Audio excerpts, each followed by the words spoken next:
I, John, I think this camera's going south. Yeah. I mean, I don't know if there's any. Let's just talk about what we're going to say because this is not a big deal. All right. This is an appreciation video. Okay. We made this for Valentine's Day, and we've had a lot of different ideas, and we have spent, I was going to say way too much time conceptualizing this thing. We're going to put a little mini heart chalkboard on it, which I think is still a really great idea. But John's leaning more toward it being a showpiece, like the other.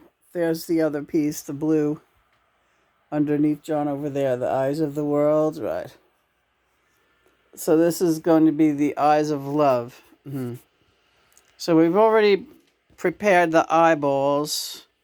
We just have to put finishing touches on the eyeballs. We have to decide what position they're going to be in.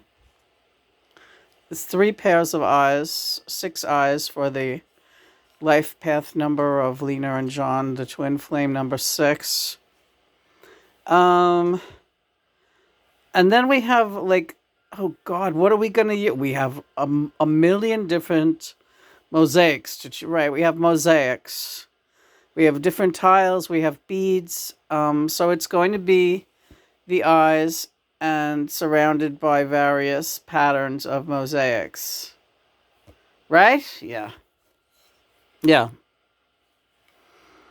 The biggest thing now is to get the eyes done. Yeah, the eyes are going to be very like 5-dimensional.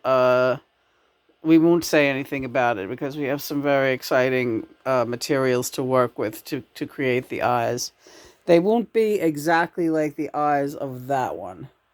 They will be slightly different. So right now, it's helpful to talk about this because also I wanted to get a nice video of the piece, yeah, and a nice photograph of the piece as it is now. Because we work so much on different pieces, and sometimes I really miss what they looked like in the beginning before they were completed. The one up on the wall up there is a good example up top. That the one that's multicolored that's right above the cowgirls. I kind of liked that when it was halfway finished. But even though it's a beautiful piece, but whenever I see pictures of it now when it was halfway finished, I really liked it then a lot. It was a very clear heart, a lot of great drippings, and that they got kind of lost in the mix. But that's what happens. That's what happens with all artwork. You just like, sometimes you can't figure out when it's finished. And a big part of me is loving this as it is, but it's just a little too perfect for the purpose of adding to it. Do you understand what I mean? Yes. It's like a great, it reminds me of like a great dress or something, right? That you want to put more embellishments on. You're only getting started. Right. I love that the heart upside down is a like an arrow too, or something else. You're seeing that? Yes. You're seeing that. Look at who I'm talking to. So we're excited, right? Yeah, we're gonna get this thing show on the road. It's got a lot of work to do. All right, so we're gonna be doing this, and that's gonna be good. And that's it. It's a very lazy day here. What is it? Monday? Yeah. Oh, we're reading the still. We made quite an inroad into the Justine Bateman book about fame. Again, doesn't it seem like she's kind of? I'm like saying to myself as I'm reading, like she has a lot of anger about not being perceived as famous as she thinks she is. She's trying to put down what fame does to people and how it sets people apart or whatever. But that gets lost in her undercurrent of anger that she's not like the Beatles. Yeah, practically like she Marilyn Monroe. Or I said to John, Lena puts the book down just now and said, "Honey, you're just not that famous, right?" Meaning Justine, yeah. Because let's face it, John is famous, yeah. But I was like, this is the problem with this book is like you just ain't that famous. She just did the last chapter that she did in the book was about as she was, I guess, getting older, and she was no that once Family Ties was over, that was it. She wasn't doing anything. She talks about her clothes. Remember the clothing line I mentioned in the last video? She talks about that very briefly. Oh, her clothing line lasted all of 5 seconds because she couldn't provide a big enough range of sizes. She had no fucking buyers, right? So she doesn't barely mention that, but she tries to make it sound like she's been doing all these happening things. Yeah, you've been doing a lot of spending all the money you made with Family Ties because Family Ties was your bread and butter. And once that show was off the air, bye bye. Guess what? Bye bye, Michael J. Fox, Alex P. Keaton. Bye bye, Mallory. Another and you never got that famous again. That was it. Another thing she mentions in this book, she tries to act like disdainful about it, but yet she must mention it, is that men and boys used to jerk off to her picture. I don't think that's necessary to talk about. I think it's kind of implied when you're a little Miss Teen USA and you have all these little boys watching you on TV as you grow into your B cup. Honey, you don't need to write, make sure everybody who's reading your stupid book about the fame that you supposedly can't stand so much but remember I was jerked off to. Okay. So was I, but I don't go around talking about. Were you? Listen, I know Lena was for. Oh, shut up. I did right away. You jerked off, Chris? Sure, as soon as I saw you. Oh, Chris, he told me that when he first met me. He say it again so they hear you. So, because I don't want to sound like I'm just saying this. As soon as I met you. I had to go to Chris's house when I first met him. Because remember, he was my bass player. I hired him as my bass player. I didn't even really audition him because my drummer was like glowing about Chris, and I trusted my drummer implicitly, and I said, "You're fine. He's hired." And so my first meeting with Chris was that I came to his apartment on 102nd Street, a different apartment than this one, and had to drop off a demo tape so he could learn the songs by the rehearsal date that a couple of days later, a week away or something. Here's the songs, learn them. Nice to meet you, great to meet you. I brought my dogs over with me and we chatted for about 5 minutes in front of his building. And later on, he told me, not until we were going together.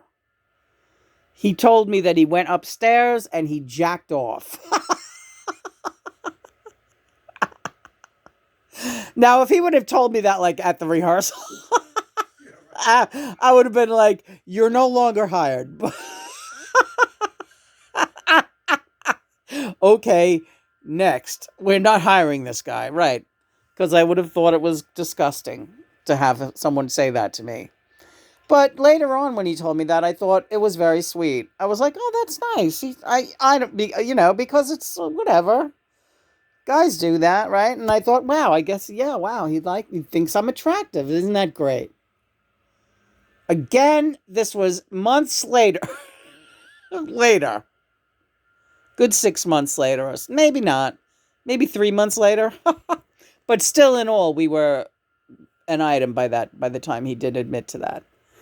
And so, but I sure didn't go around telling people that. And you could go check my memoir when I speak about my romance with Chris. I don't mention jacking off at all. That's nobody's business.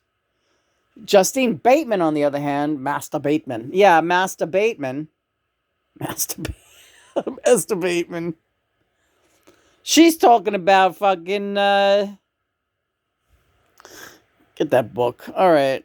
Look at this fucking picture of her. Again, this is the back of the book. Looking all tough and shit.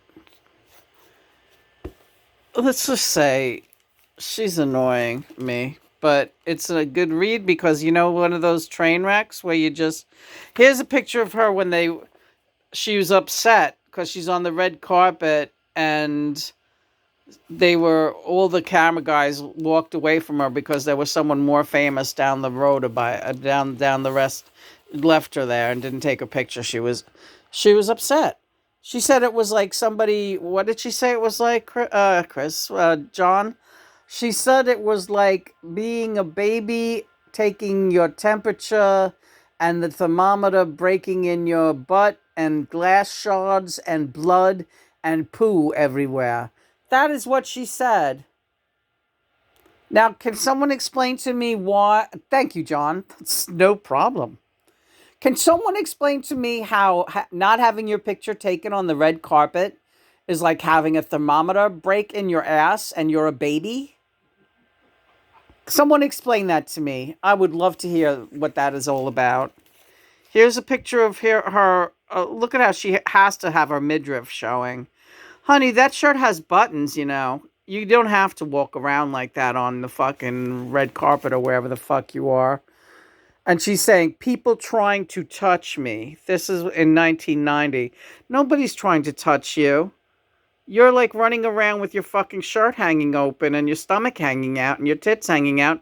And you're like making the sign of the cross, like the photographer who is taking your picture is a vampire or something, and you're afraid of them.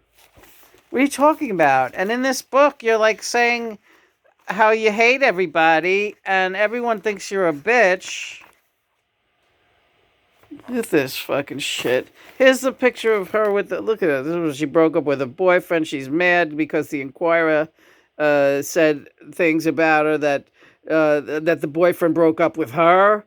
No, I broke up with the boyfriend, but the world will never know that. What is your problem, cunt? Holy crap. Obviously, this is all very crazy ego based, and you got this overblown sense of importance. Self-importance. Here's that movie Satisfaction with the young Julia Roberts. She talks, and Justine, for some godforsaken reason, was the star of that film and not Julia Roberts. And she couldn't even sing. This blonde one could sing and play guitar, but they made this one the star, which is I don't understand. Oh, because she was Mallory, right? That was right around Mallory, right? So, Mallory P. Keaton, right? Did she have a P in her? No, that was just Alex. Oh. Uh, and she keeps name dropping Mike Fox, my friend Mike Fox, Mike Fox. Yes, we know. You were on that show with superstar Michael J. Fox, the one who got much, much more famous than you did. Now, yeah.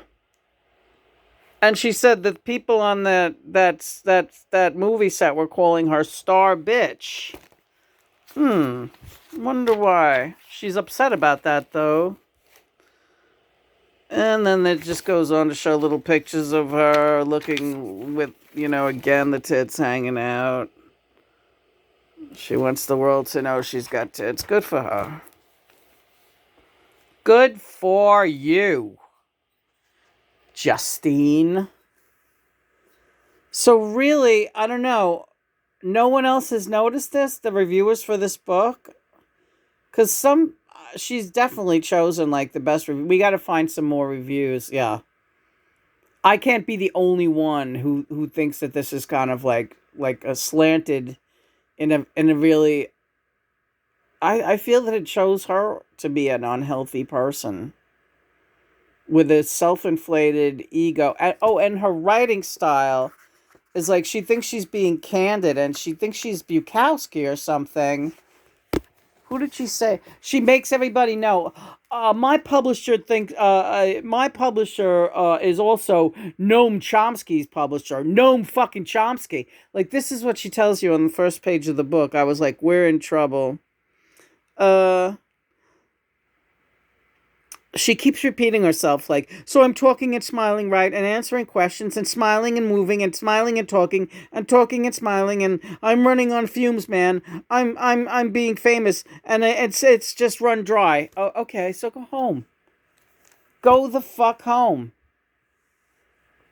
You obviously like felt like you needed to be doing this thing because you're, and don't say you were too young. You were in your 20s already when you were acting like this. Other people did walk away from it if they want to act. You really have a bone to pick, honey, because you're not that famous. And now you're really in your element. I see you on all your little interviews for these books because guess what? Everybody's looking at you again. Yeah! They're looking at your face. That's the next book. Can't wait to read that one, Face, where she's going to talk about how happy she is to have a wrinkled face. Good for you. Look, I'm sorry your face looks like a catcher's mitt, man. You definitely took way too much sun. And you had probably some, oh, I shouldn't say this, but definitely lost too much weight. And you, I could see you have had eating disorders. It's clear. I know the look. And like, you're younger than me. I'm sorry, your face, it shouldn't look like that. You look like you've been through hell and back. But so it's like you're angry about the fame you no longer have, and then you're angry about your face. And you're writing about these things. I really can't wait to see what Face is going to be like. Face. Remember there was a girl we grew up with, John. Do you, oh, Face, yeah. Elisa, right. This girl, Elisa, we used to, everyone, we didn't, but the guys all called her Face because she was really very homely. It was sad. Can you imagine people just calling you Face? And like you're a young girl. Hey, Face. It's like, Jesus Christ, you know? Anyway, I can't wait. Hi, John. So we're almost done with this piece of train wreck book. I can't say that I'm unhappy to be reading it, though, because you know what it reminds me of? It just like, it reminds me of like a guilty pleasure. The way the tabloids used to be a guilty pleasure when I used to be on vacation, reading these, stupid Star magazine and People magazine. She's just talking about that world and that life, and but the way she's talking about it, she wants it to come off a certain way, and I believe that it's coming off exactly the opposite of how she intended it. And it doesn't make her look very good. It kind of makes her look like an angry wannabe famous again person that the fame abandoned them. Unless she ends it up on a note like, well, but I'm so happy now because I'm not famous and this is great. But she sounds like there's so much anger. Can you weigh in on this, John? You are so spot on with this review. So spot on. And and speaking of one who went through the fame mill and with the photographers on you, and she's a big whining crybaby. Yeah, she's a big whining crybaby, and she tries to quantify it by and not come off like a crybaby by throwing in little comments like, "But then again, I'm there and I signed up for it, so I deserve this because this happened." But you know what? Even when she does say that, she's still complaining somehow. I signed up for this. I signed up for this. All right. Well, okay. What then be your point, lady? Right. What point exactly are you trying to make with your rambling discourse? Because really, it's outlandish. I also took offense that she started out the book in the forward, the very first page, saying that she hates memoirs. And she was like, go ahead, and this is not going to be a memoir because I hate memoirs. People shouldn't write memoirs because nobody's life is as interesting as famous people. If you've been famous, then you deserve to write a memoir. And that there is like, and then she's like a schizoid. Then she writes, and you probably hate me out there if you've written a memoir and you're not famous, but that's just too bad. And it's like, what exactly and who exactly are you ranting at? It's everyone, isn't it? What is your problem? Right. You hate memoirs, you like Noam Chomsky, people jack off to you, and let's see. I don't know. Let's see. What else? Crazy ass shit, man. I tell you. Yeah. You know what? I keep calling you. I noticed that too. I keep calling you Chris today. It's all right. I'll take it as a compliment. I'm going to start calling you Yoko. Go ahead. I'm going to call you Justine. Go ahead. Doesn't that look good? Look at that. Look at that. Oh my God. It looks so good. All right, so take a picture of that. Wait, I gotta move my stick. In case anyone wonders what this stick is. Fuck off. Don't fucking look at my stick, man. I'm Justine Bateman. I got a stick. Oh, Jesus Christmas. Oh, I got an idea. Put that. Should I put this picture? Yeah. This is what we do, okay? We're setting up the photo. Justine Bateman, you're screaming about a fucking photo shoot. They put makeup on you. You're upset. Like, the makeup was too orange. Shut up. Fucking 3 pages of that. Yeah. John, I can't get this right. Okay. What's okay? Nothing's okay. Come on, we gotta do this, right? All right. There's the heart. I got a heart on for you, babe. Yeah. All right, so is this good? I love you. I love you too. What is going on? Wait. What's my name? John. I jerked off to you too, you know. You jerk off over all day long. You know it's true. It's very true. Do we want... Yeah, we gotta get the picture of a fucking angry face. All right, 1 second. I'm jerking off right now. About what? That Justine.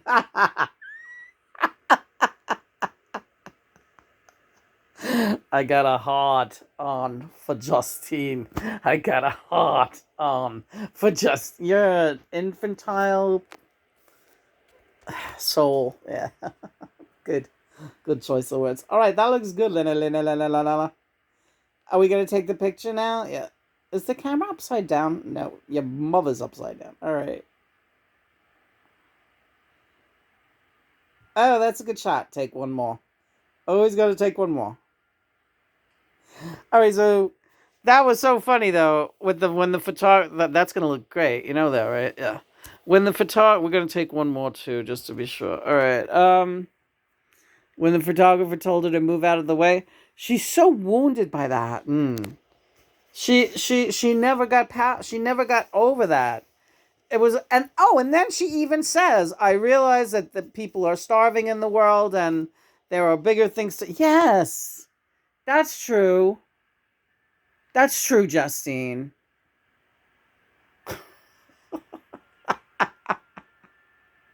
And my red carpet experience. Isn't it funny how the book is red and the heart is red, and we're talking about the red carpet? Oh, it's so funny. It is so funny. All right.